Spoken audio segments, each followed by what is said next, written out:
Welcome to the channel, Gaming Army. This video finds us in our Kit Fox. It is the Kit Fox Purifier, and I'm reviewing this hero mech as well as other hero mechs as part of PGI's Beach Party event. This event is currently underway as of the time of the posting of this video, and it runs through August 4th, 2022.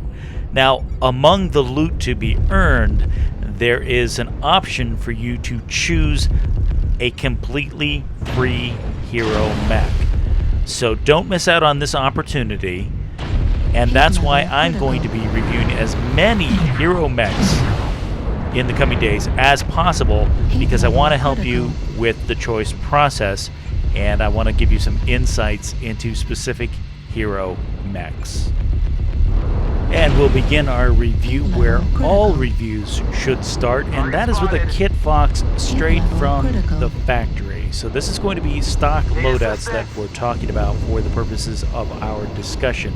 There are some positives and negatives that this mech brings to the table, so let's dive into some of the positives. So the first thing you'll notice is this mech has a good mix of ballistics and laser hardpoints. The ballistics are machine guns in the arms, and your lasers are in left and right torsos. Another positive, speaking of lasers, is those laser mounts are very high up in the shoulders. They're actually above cockpit level, and that makes this mech very good at peeking over the top of horizons or cover. In fact, you'll find there are times where you can shoot an enemy even after you're ducking back into cover, because while your cockpit is blocked, your lasers are not.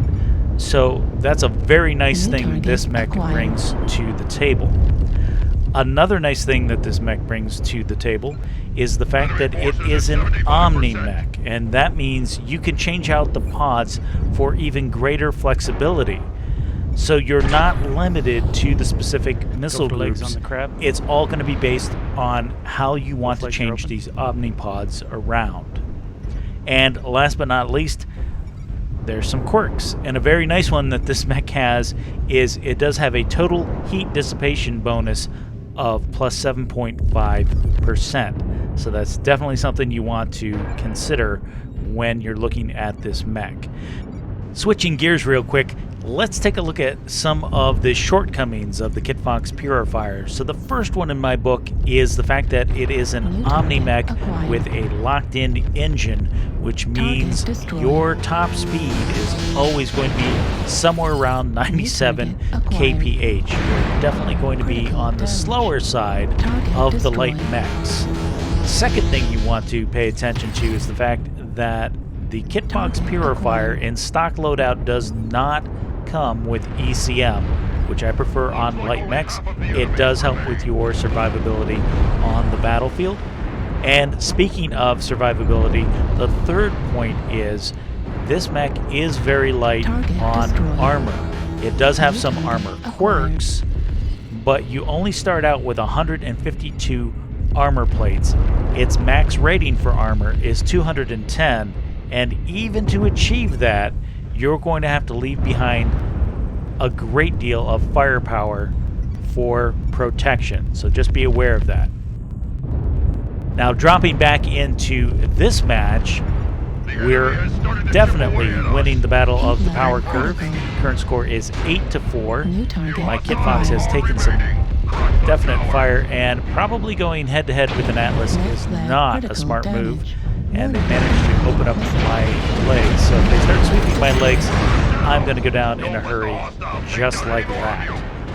We were still able to get some work done, though. We do finish this out with 562 damage, as well as 7 assists. Switching over to our next drop, this one is also skirmish mode, but this time we're on HPG Manifold. And we are, of course, going to continue our discussion about the Kit Fox. And for those of you who have been watching so far, hopefully you've already picked up on a couple of things that I was discussing about the negatives of this mech. Target spotted. And if you look in your lower right-hand screen, you're going to say, but Juan, you have ECM. And I'm going to say, yes. Yes, I do. So I like ECM on my light mechs, and because this mech is an Omni mech, I was able to do some tweaks to my mech. And the first thing I did was I replaced the right arm with the right arm from the Kit Fox C variant. This did two things for my mech. Number one, it gives me ECM, which is very valuable in a light mech because it does help with survivability. And the second thing it does is it gives me another laser mount in the left arm. So I pick up an extra laser, and you can see by my loadout, I'm now running 5 medium pulse lasers. That's 7 damage each. I have an alpha of 35, which means I can do quite a bit of work. Ideally, I'd like to be about 300 meters before I engage, but I can shoot well beyond that. Just keep in mind the damage fall off, so it drops off quite severely after about 500 meters or so. I'm not saying don't shoot it, I'm just saying obviously you want to maximize the amount of damage that you're able to do to the enemy mechs. Jumping back into this game, you can see one of the deficiencies I talked about, lots of light armor, and we had a little Kit Fox on Kit Fox murder action going on a little bit ago, and the other Kit Fox pilot wisely focused my legs, so now both of my legs are open, and I'm in danger of having somebody sweep my legs and take out my mech. I was focusing his center torso, left torso, because that's where he was open.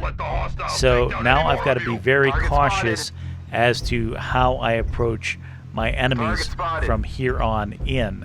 The good news is I have the protection of the ECM, and we can find targets of opportunity like, I don't know, an Annihilator who's not paying attention, and he's going to allow us to do some work on his back, removing the other torso from his mech. Target destroyed. And racking up the kill as well.